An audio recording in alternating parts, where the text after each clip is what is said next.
I do technically have to give a warning because this chapter does get spicy. If you literally hadn't heard the ending of last part. But anyways, I hope you guys enjoy. Your hands were on your cheeks, red in the face as you waited for Kai. The silk kimono you worn was definitely showing everything. Your hair fully down and smooth, fully brushed.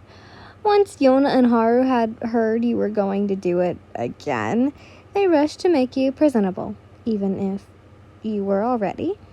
They were both worried for your health, but you reassured them that you would be fine and that you wanted this.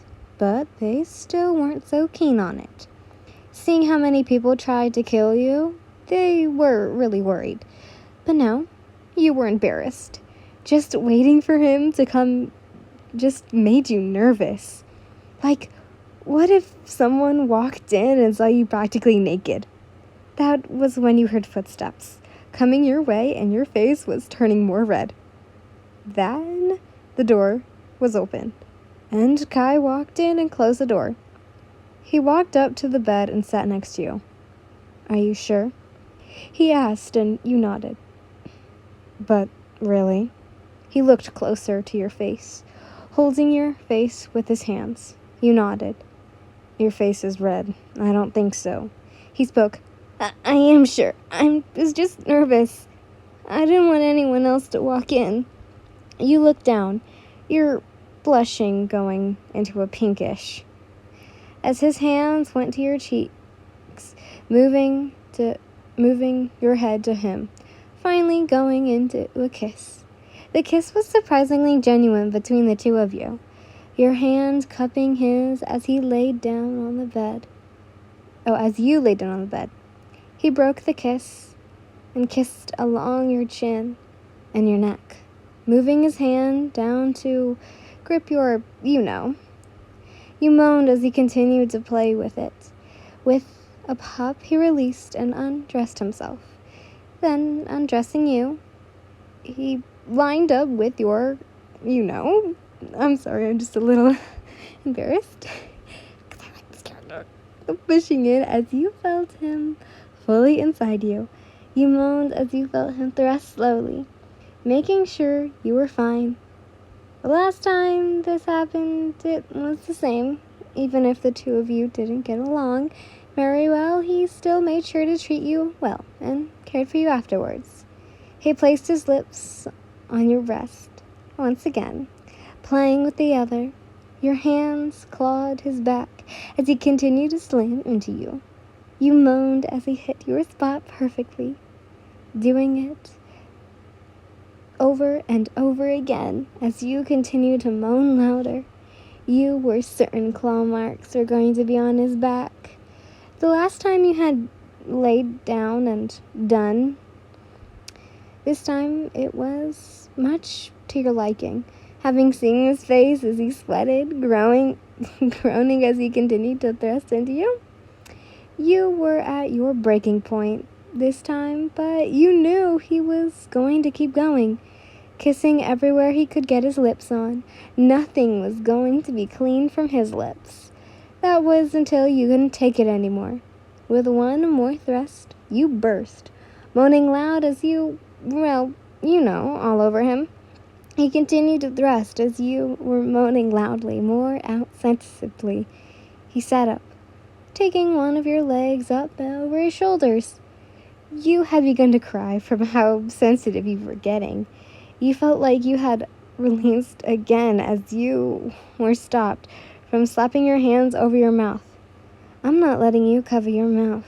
Your moans are just so pretty. He then kissed your forehead.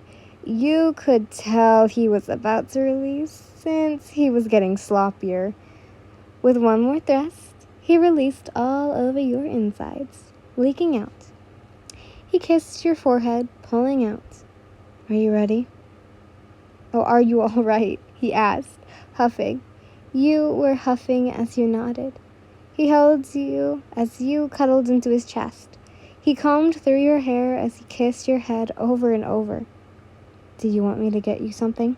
He asked. could you get me some tea? He asked. He placed you in a yukata and changed, walking to the bath before then getting in after both of you were undressed once again. Before going in, he had asked Chrono to get both of you some lavender tea. He set you down on his lap as you cuddled into him. The bath water was cold, refreshing to both you and him as you sighed from the cold. It was so nice. That was when you heard a knock at the door. It was it. Kai addressed. He then turned to the door. It's me, Kai. I have both your tea. It was Chrono. Kai was silent as he brushed through your hair. The door opened and shut. And then Chrono had walked to the place where he placed the tea next to him. Kai had been covering your body. Chrono then left the room, leaving you to be with just Kai. Here you go. He grabbed the tea and gave it to you. You grabbed the cup and sipped it. Lavender. I can never get used to how sweet it is. You smiled. I figured out you like sweets. He spoke. Really, no. It just depends on the time. You giggled.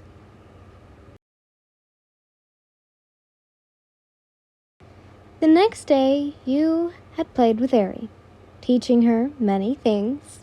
She was working on her thinking skills.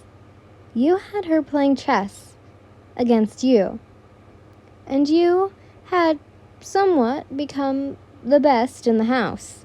Chrono and even Kai couldn't even beat you. Now Arie looked like she was about to cry as she tried to think of her next move. The silver and golden pieces shining in the sunlight as Yona and Haru watched.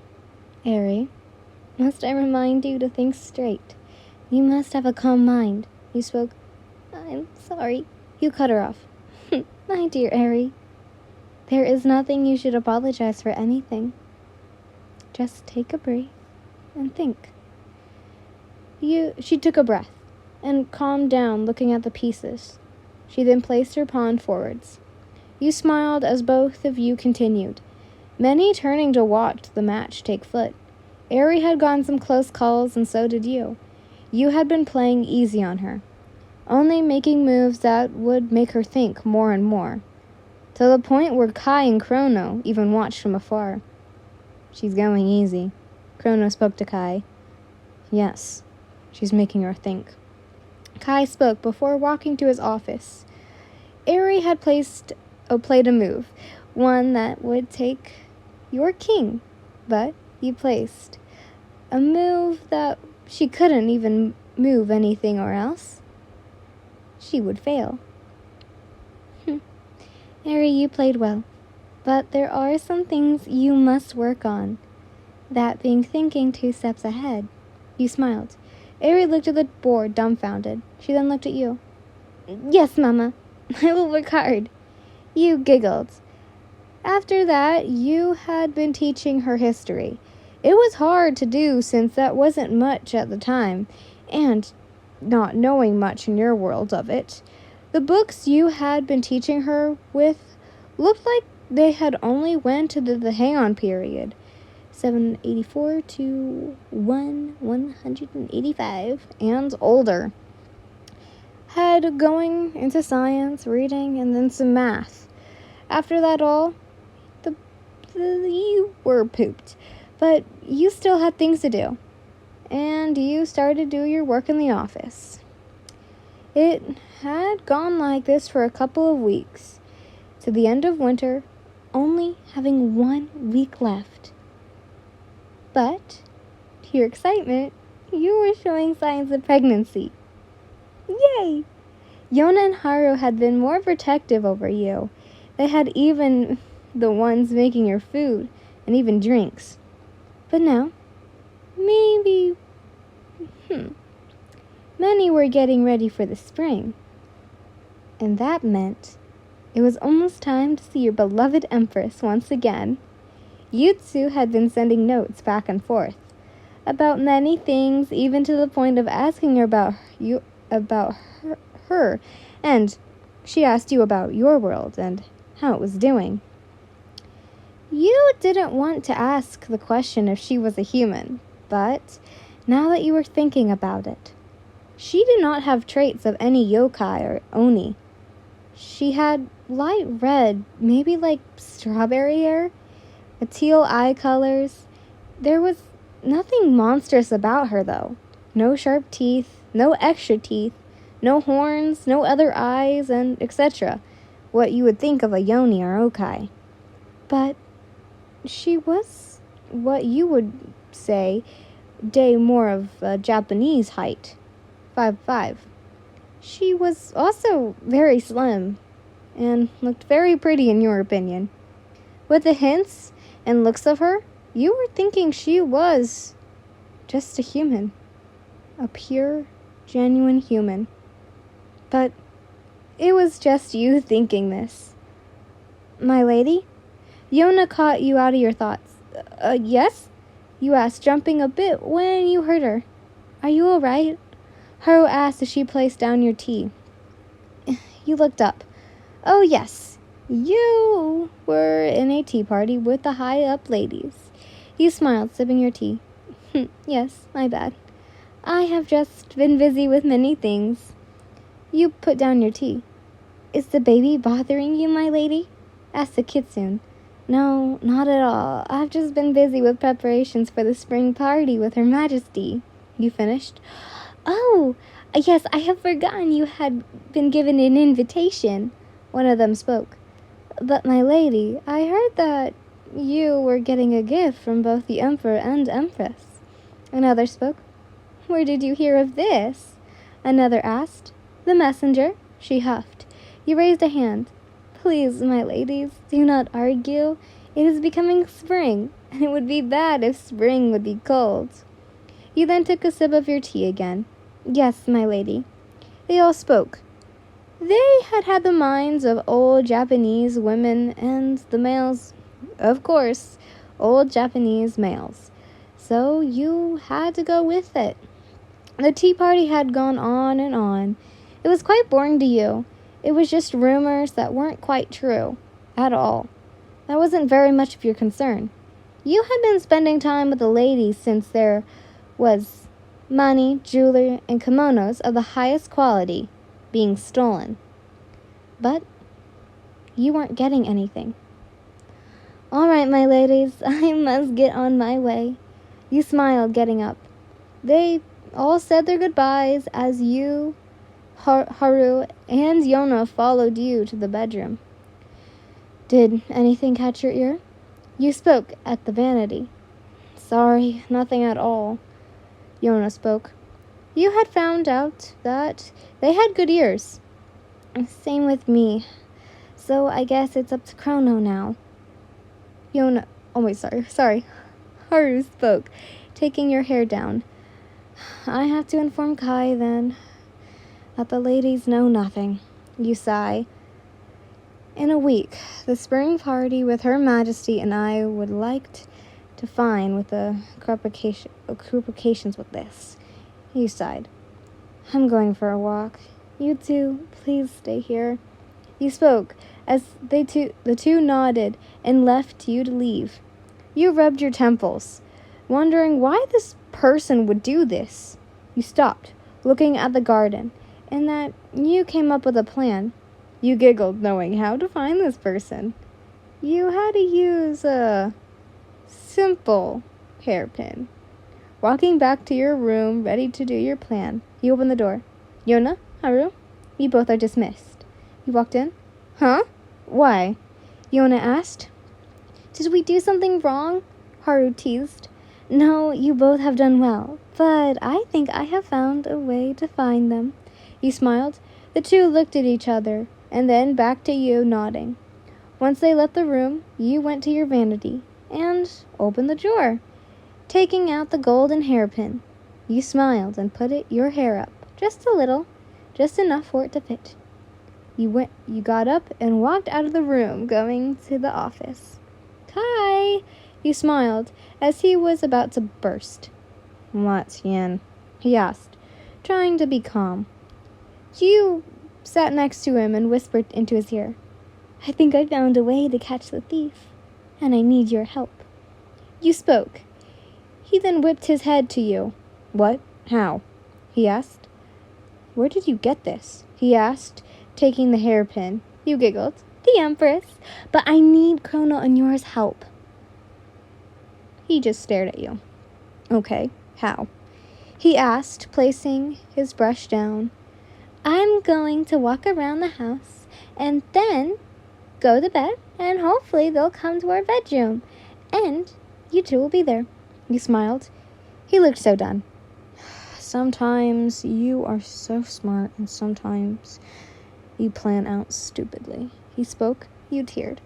"Oh, but I thought it was a good plan." You looked down. "It's a good plan, but you played it wrong." He made you look at him. "But I thought it was good." You spoke. "It is." He kissed your head. "Now, go to your most amazing plan." He patted your head. "Yay!" You trotted off, giggling. He smiled and shook his head. You walked around the house, getting compliments from almost anyone who you walked by, nobles, workers, and even guests of the nobles. Many things caught your eye. Some had jewelry, high kimonos, so you went back to your room, sitting in the bed and lighting incense. The normal stuff you technically did. Taking the hairpin out of your hair and placing it on the table next to the bed, blowing out the light and falling asleep. After some time, you could hear some movement coming from the door. You could hear it slide open and shuffling towards you. Once you heard the movement come to a stop and the hairpin being picked up, you quickly took the knife you had in your kimono and stabbed the person. They screamed as they fell to the floor. That was when rushes of Kai's people came rushing in.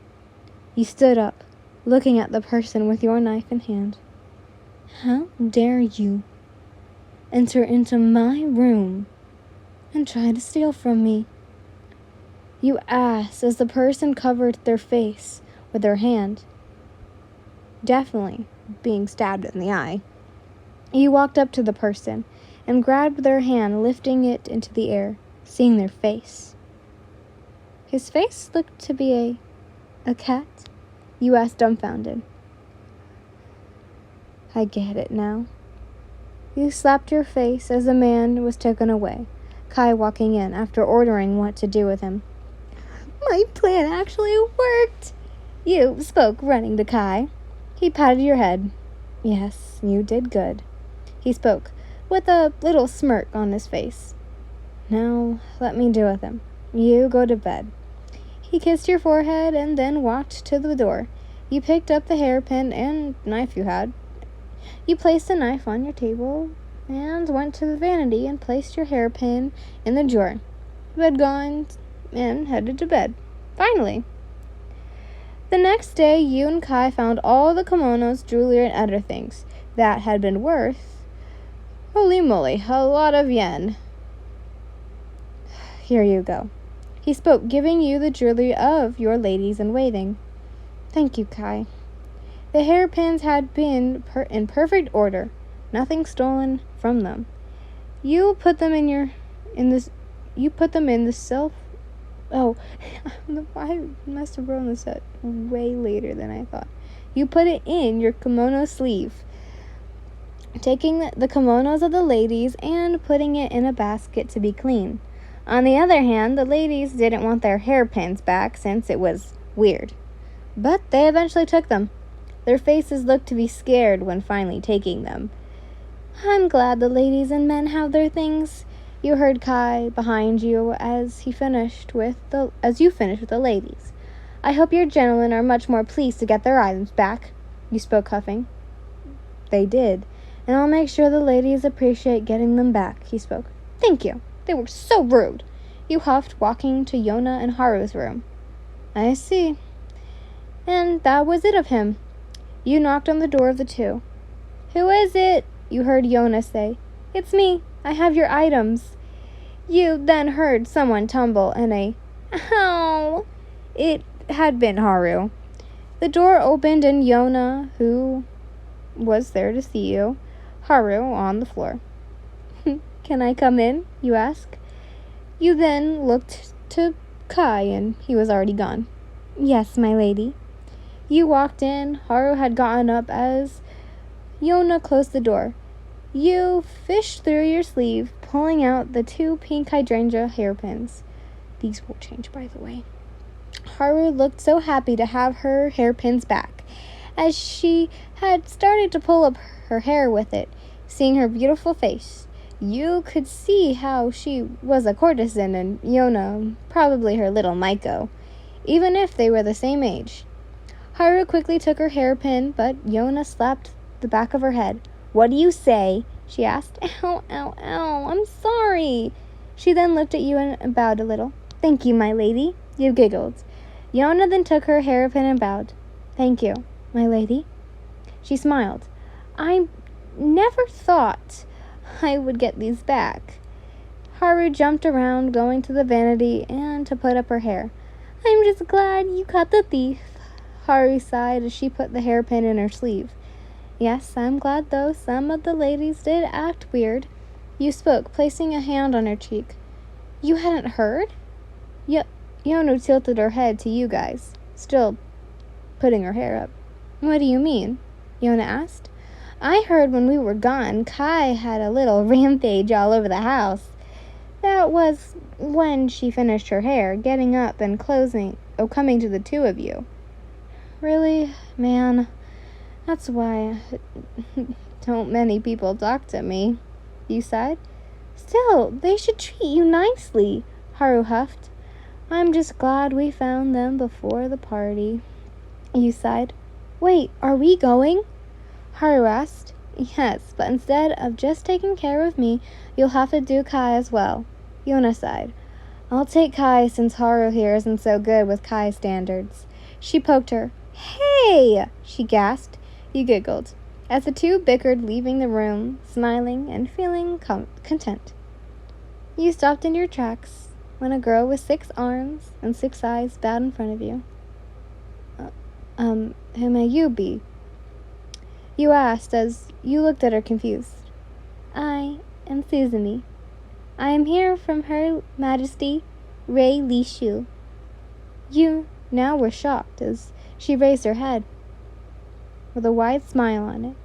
You knew what yokai she was instantly. A Jirmoru, or a spider woman.